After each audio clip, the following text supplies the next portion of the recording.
Hi, I'm Jourdan Bell with Texas A&M AgriLife, and we are back at the North Plains Groundwater Conservation District's Water Conservation Farm. We're at a variety trial that was planted on May the 13th, and we have been monitoring the progress of this trial all season.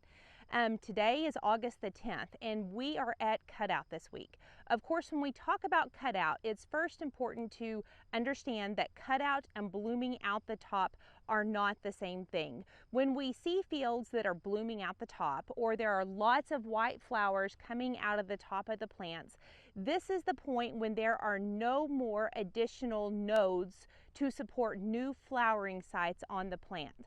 Now, cutout is when we have 5 nodes above the uppermost first position white flower. And so on most of these plants, even though we do have some that are blooming out the top, we have anywhere from 4 to 5 nodes above the uppermost first position white flower.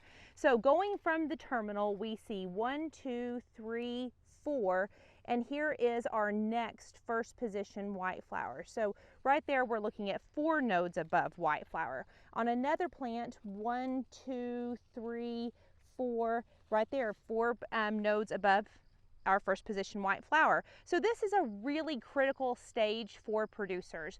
This is a point when we need to start re-evaluating our inputs. And we have previously done research at the North Plains Groundwater Conservation District Center to determine the last effective bloom date or flowering date. And what we have seen is that cutout really is our last effective flowering date. And this really agrees with research that has been done in other regions as well. And this is because it takes a cotton boll almost 50 days to fully develop.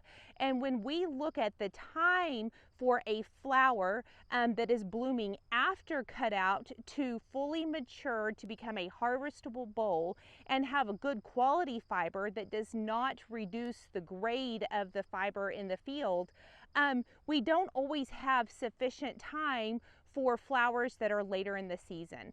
So while producers do become concerned about flower shed as well as boll shed as we move into late August, it's important to keep in mind that the research has shown that plants only retain 40% of their flowers to become a harvestable boll. And what we have shown in the Texas Panhandle is that 90% of our lint yield actually comes from flowers before cutout. So it is important to step back and reconsider the input costs later in the season as well as the value of the irrigation water. If a field is not severely water stressed, if you have good soil moisture, there is not a significant value to continue heavy irrigation because our crop water demand is decreasing at this point, and we want these plants to start diverting resources to maturing fiber and not continue to remain in vegetative development.